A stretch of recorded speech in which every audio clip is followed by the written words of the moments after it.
Welcome back, listeners, to the Cosmic Confluence Podcast. I'm your host, Sana, as always.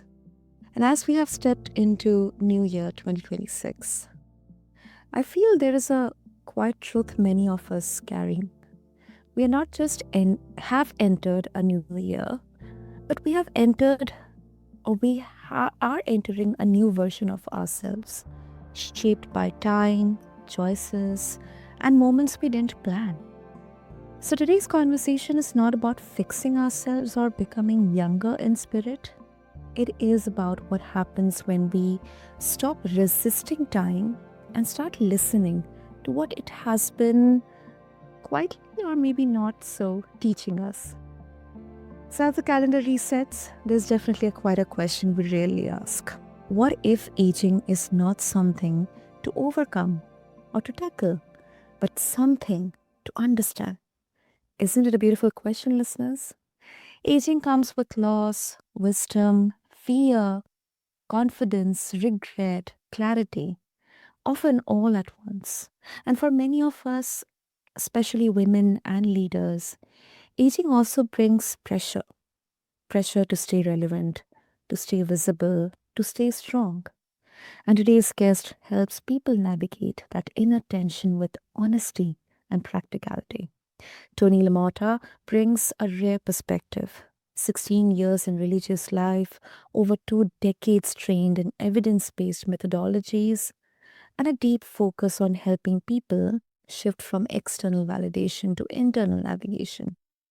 So, her work centers on inner guidance, somatic clarity, and understanding our past patterns not as failures, listeners, but as a curriculum. So, this makes today's topic especially fitting. So, Tony, welcome to Cosmic Confluence. I'm really honored to have you here with us. Thank you, Sana. It's a pleasure to be with you. This is one of my Um, favorite topics, actually. Absolutely favorite, and personally for me as well. And more than favorite, I believe it's relevant and important because I believe there's definitely a lot of fear, especially when we hear the word aging.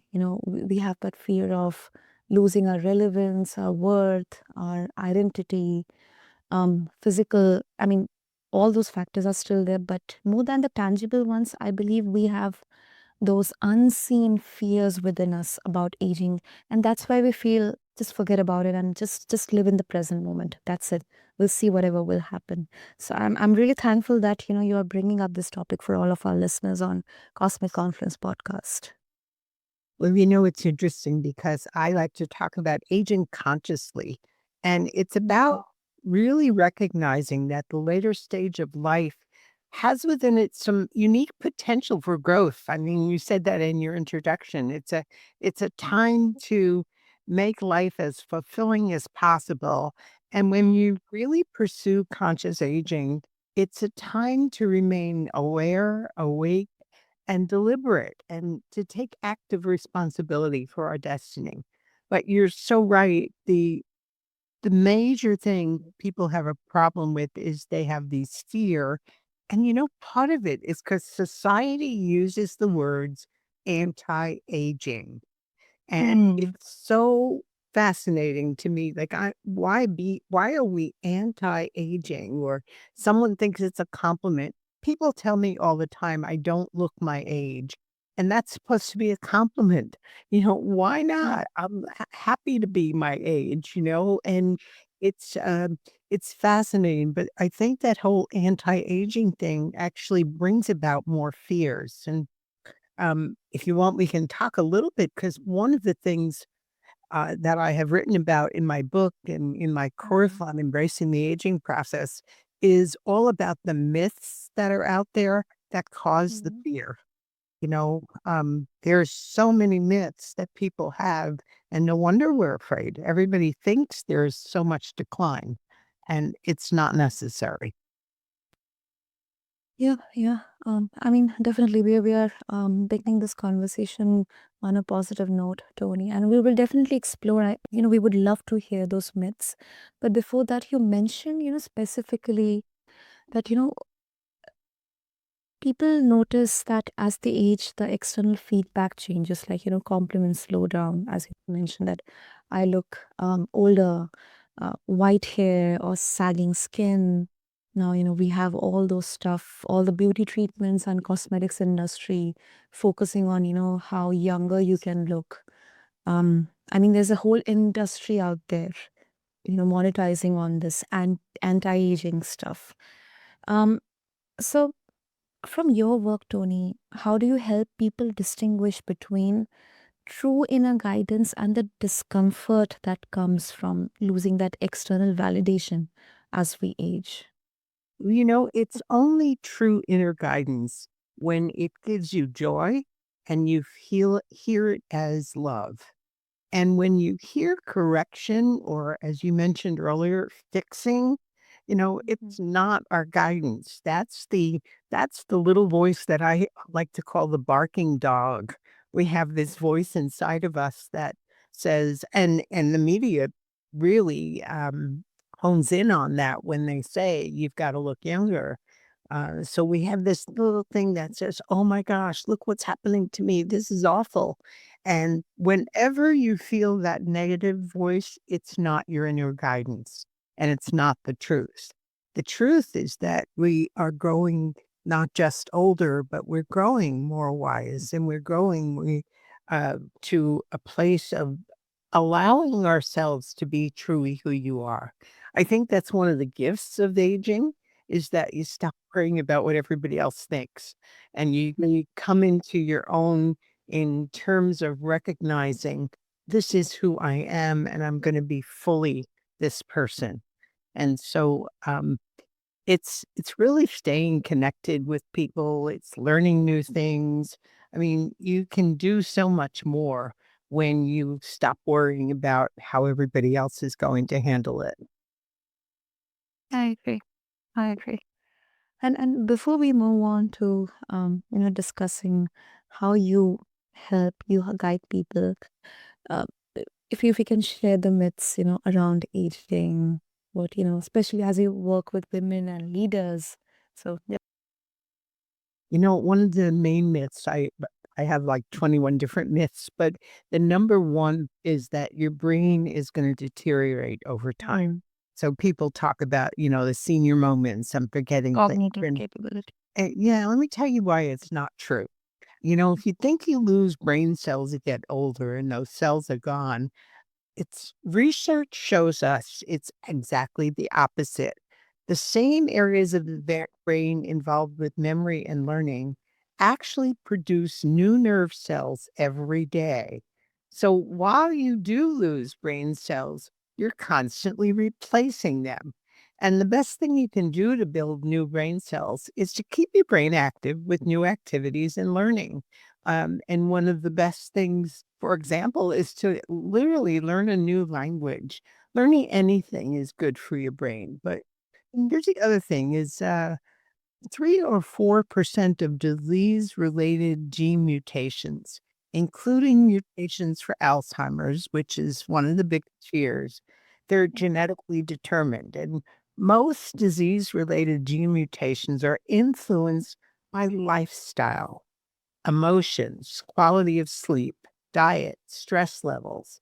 You know, you don't have to get a disease or lose mental alertness unless you have some rare gene mutation. And even that, I've studied with Dr. Joe Dispenza, and he keeps saying, there's there's so it the whole idea that we are our DNA and you can't change it is erroneous. So Mhm. lost sleep and low energy, that's we often think that those are problems, but the research shows they don't have to be part of aging. People often blame things on aging that are really due to any underlying medical issues. There are other issues that need to be treated. And so even your attitude can have an impact, especially your attitude. So studies suggest that older adults who think certain health problems are unavoidable, actually have them. It's the self-fulfilling prophecy. And when there's a whole study by two women from Harvard about Mhm. memory, and they absolutely show that those who think they're going to have memory loss have it, and those who don't believe that don't. So it's really our attitude, our mental habit towards that that is so much more important. It is not guaranteed just because we're aging. It's amazing. So It is. It is. when you study the things that are out there and study the truths about these myths, it Mm. suddenly wakes you up and saying, "Whoa, what do I believe? Because what I believe is what I'm going to experience." Mm. Yeah, yeah, absolutely. Absolutely.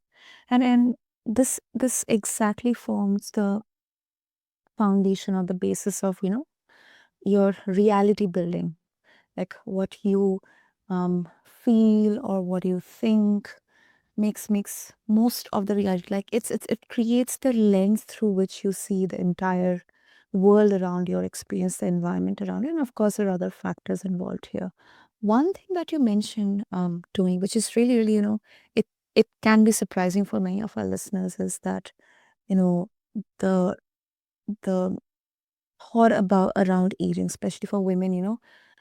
We keep on saying, or people keep on telling that women lose calcium or bone density as they age, and yes, yes, it is true, but it's kind of considered even in the medical systems or the healthcare industry as it is due to aging. That is why it's all happening. So you cannot do anything. There are no there are no solutions. You just have to kind of embrace it and move on and kind of live life entirely on pills and medicines and assistance. So it kind of creates this shame and fear of dependency and worthlessness, because women equate their worth to being perfect contributors, financial contributors or homemakers or mothers or daughters or even daughter-in-laws and all that stuff, perfect wife. And when you kind of have a degradation of your physical activities, then you feel like, you're losing that spark or that edge or that control over everything. And that once again affects your mindset as well. It is mindset. It's also, it's like one of the things that I hear you talking about here is that people fear that they can no longer do what they used to do. Yes. And Yes. one of the things that I like to teach people, and I find it very helpful myself, is to say, maybe I can't do the things. For example, I was a ballroom dancer. I mean, not Mm. professional. I just loved it and did all Yeah. kinds of dancing. And as I'm aging right now, by the way, I'm 80 years old, so I I know what I'm talking about. And what I discovered is if you look at what was the experience that you wanted, what was the feeling that you wanted and that you had by doing those things, and how else can you have that same feeling? That's been a wonderful exercise in all of my classes that we do. And people uh, finally realize it's not the thing itself. If you can't ski anymore, it's not Mm. skiing that's important. It's the feeling you got from skiing. And if you can find a new way of having that feeling, it makes all the difference. And the contributions that we make as we grow older and wiser is so much more important than the physical things we could do once when we were younger. So it's a matter of perspective. And it's really, to me, what I call the spirituality of aging. Every single thing is teaching us how to grow. The process of aging itself can be a source of spiritual growth if we allow it. And the lessons that we learn when we're aware. The challenge is most people don't do it consciously. That's why I speak about conscious aging, because if you just let it happen, you get frightened. But if you do it consciously, you can actually look at Like, what is the lesson? What is the gift that I'm learning here? And it's amazing how many gifts we get. So, yeah, I can share one of them. I'm just thinking of one lesson that has been so profound in my life. Many years ago, I had a hip replacement, and many older people are having hip replacements. But what Yeah. happened was the very next day when I got up out of bed, I broke my femur. And the femur is the largest bone in the body. Yeah. It was a horrendous time of healing. I was in a rehab for the longest time, but without going through that, at the end of it, I started asking, what's the lesson here? And I don't hear voices normally, but I heard a voice that said to me, there is nowhere to go and there is nothing to do. And I laughed because I remember thinking to myself, well, yeah, I can't do very much. I'm lying flat in my back here and I can't move. But it was like, no, no, no. That's a much more important lesson. And now I have to tell you, Sana, I wake up almost every day with those words on my mind. There's nowhere to go. There's nothing to do. It's not like we have to do this. Why aren't I doing that? It takes away all of those have tos and shoulds. And to me, that's one of the greatest gifts that I have received through really learning the lessons of aging has taught me that to stop rushing around trying to accomplish there is nowhere to go. There is nothing to do. Just profound lesson. I just invite everybody listening to apply that in your life and see where it takes you. Yeah. That's a beautiful one, Tony. And I think this um signifies the beauty of surrendering. There's definitely a beauty. There's definitely a significance in surrendering. Sometimes it's not always about control. It's never about control. We think control is an illusion. We think we're in control and, life does what it's going to do. Uh, and and the problem, I think the biggest spiritual lesson that I have learned and I read in every book is being with what is, accepting what is. When we're fighting what is when we have the biggest challenges. When we can accept life exactly as it's coming to us, we stop wishing things were different. We stop all Mhm. the expectations of others, all the things that cause suffering and pain in our life.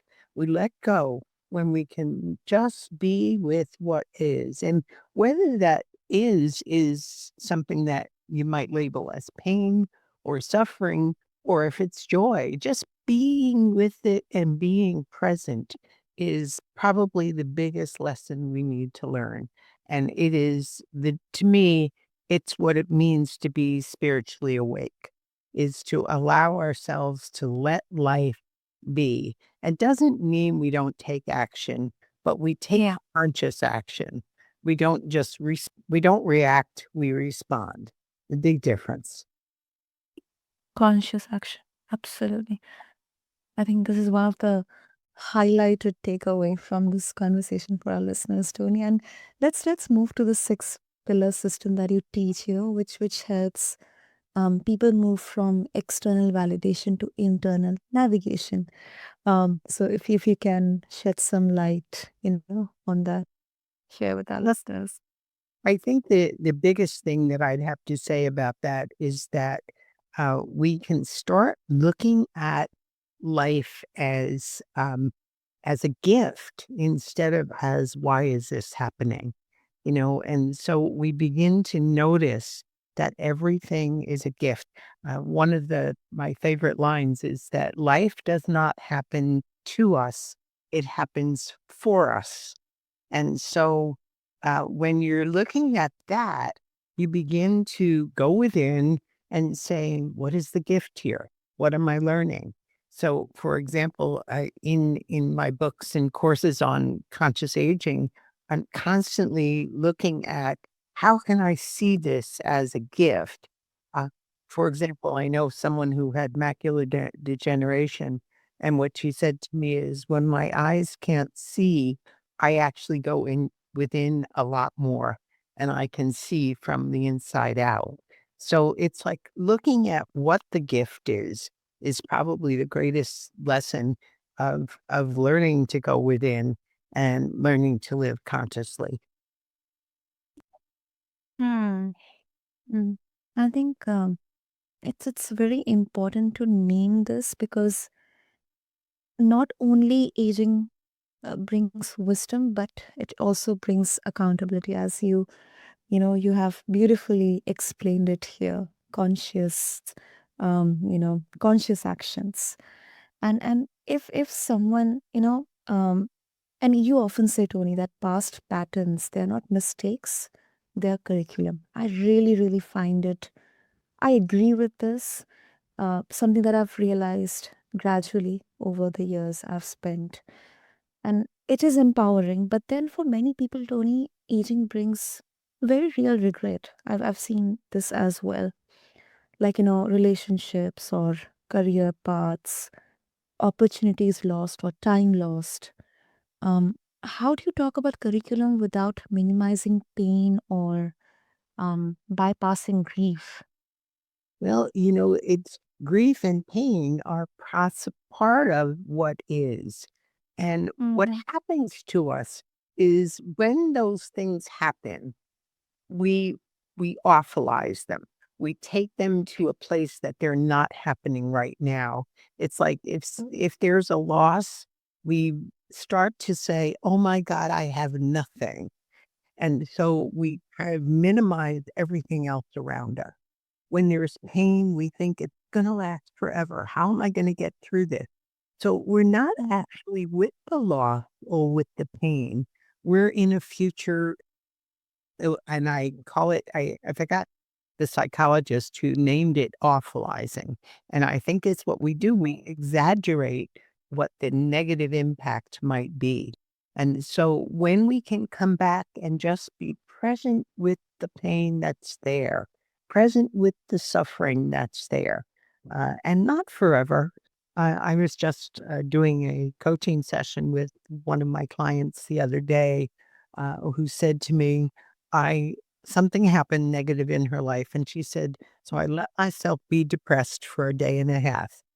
And I said, "Well, let's see if you can actually take that and make it minimal." I was reading a book recently that talked about the 5-minute process. When something, negative is happening in our life, take 5 minutes to fully feel the negativity, which I think, is what you were just saying. You don't want to minimize the pain. It's there. Mm-hmm. Feel it. Like scream it out. Get it out of your body. Otherwise, it will remain. But then after it's over, you begin to ask the question, is there anything I can do about this? Can't do anything? Let's move on. Or am I seeing what is, or am I seeing what I think is going to happen in the future? And if you're looking at the future is not here. Let's be in the present moment. To me, presence is what consciousness is about, being in the body to really feel and be in the moment is really the highlight way of living in awareness and consciousness. It's about living from the inside out. It's also about living our aging process consciously. Yeah, yeah.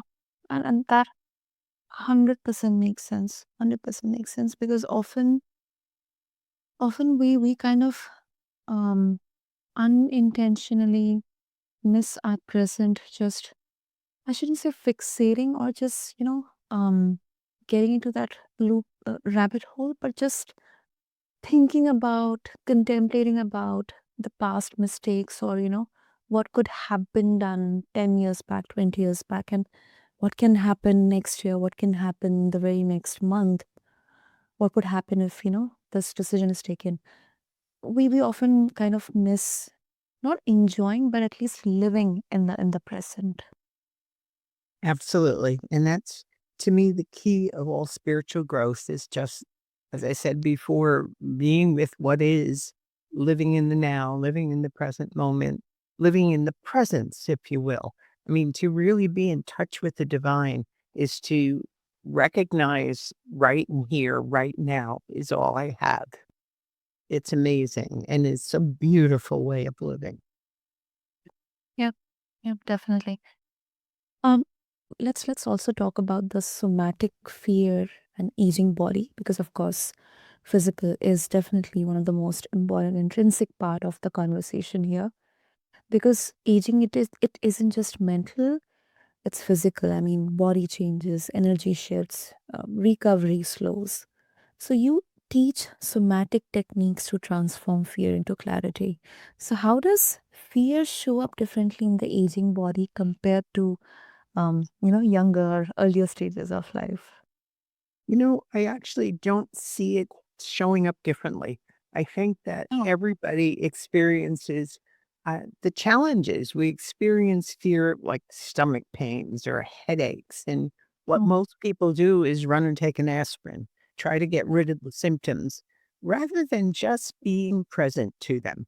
One of the things that may sound strange is I invite people to welcome fear when it shows up and say, and maybe even have a dialogue with it, whether out loud or in writing. Welcome fear. You're here for a reason. What is it you're trying to show me? What can I learn? How is this here? Because, and you know what? Fear runs away from that. It's so amazing. But um, being present again with it makes it go away. If you ever notice, even if you have a pain somewhere, when you try to get rid of the pain, it seems to get worse because whatever we focus on, life increases. So if I focus instead on happy energy in that spot, there are lots of somatic techniques like EFT or EMDR. There are many techniques that help you to focus. You focus first on the negative, but then allow it to then turn into what is the positive here. And I think that when we learn how to just be present with it, it changes. You'll notice that pain never stays the same. It sometimes moves around your body. It sometimes changes the way the effect it has. Um, to become an observer of it. I think one of the practices that many people just don't have is an awareness of what's happening. Just becoming still and becoming aware is such an important process. Hope that Yeah. answers you. It does. It does. It does, Tony. And um, it can sound a bit um strange or bold that, um, you are allowing people to teaching people, how they can welcome fear, and then that 5 minutes of exercise, maybe let it out, let that frustration or that pain out, and then having an internal dialogue.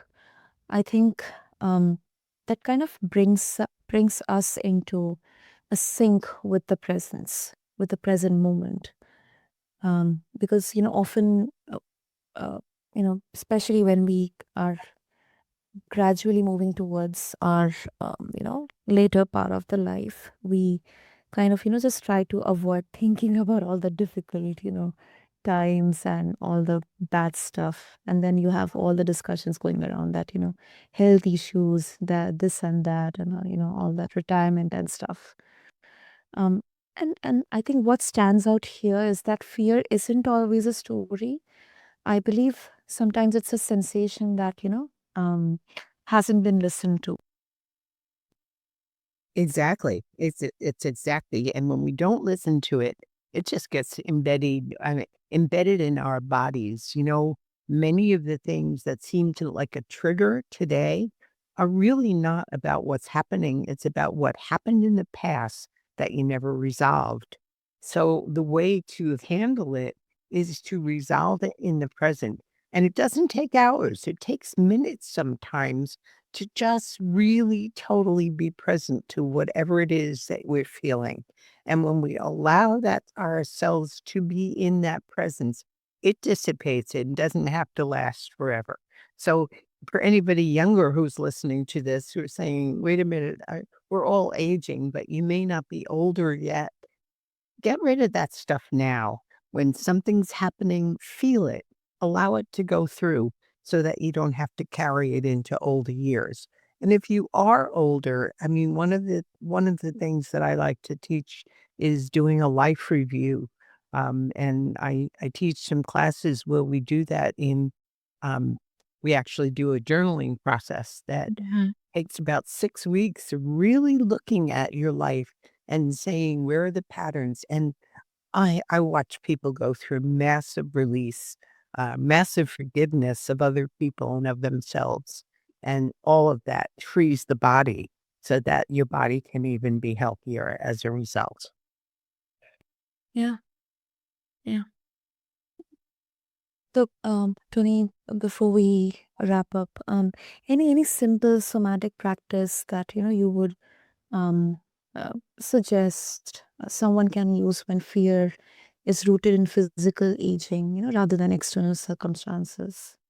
Well, I do a practice every day. It's a 7-minute presence practice is what it's called. I learned it from a man named Russ Hudson.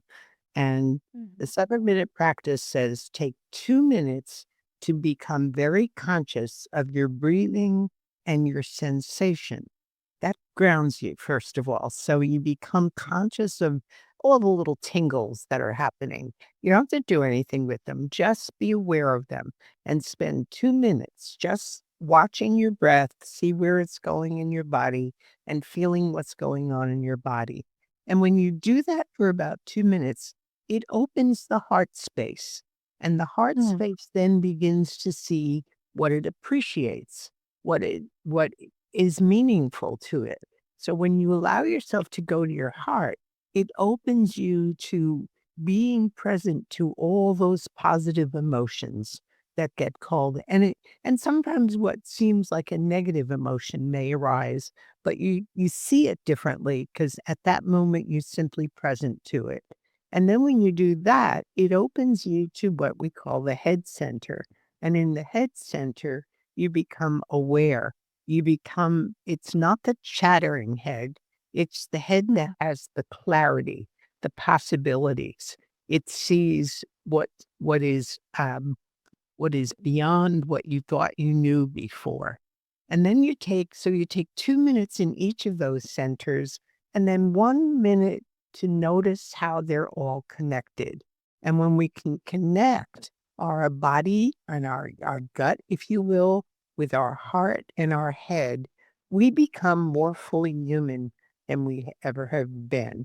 And just that 7-minute practice daily makes a profound difference in living consciously. To me, it has been a lifeline. I've been doing it for years where every single morning it's the first thing that I do. And it grounds me for the day. And then if something happens during the day that disturbs that energy, I go right back there and maybe not take full 7 minutes, but even just go back to the breathing and sensation. What am I feeling? What's going on in my body?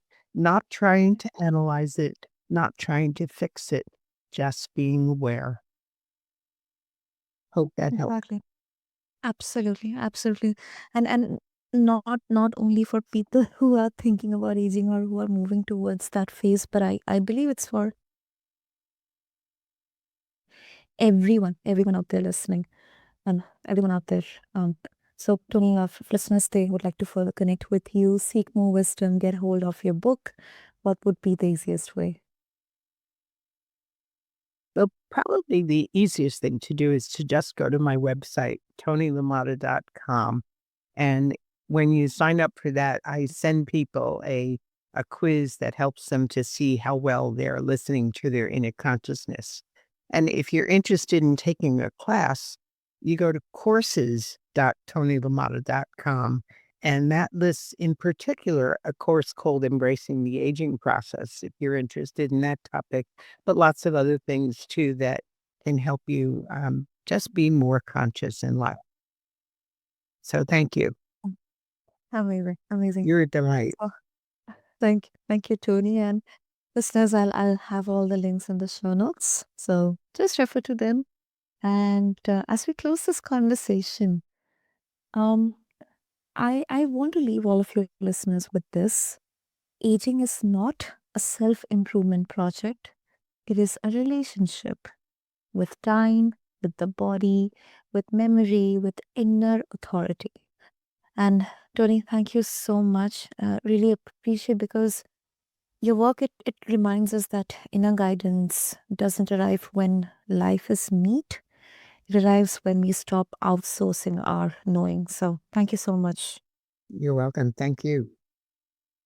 So to all the listeners out there, you don't need to feel inspired by aging. You don't need to celebrate it. You only need to stay honest with it. And that honesty is where clarity begins. Until next time, this has been Cosmic Confluence, and I'm Sana, and I'll meet you again in the next episode. Thank you.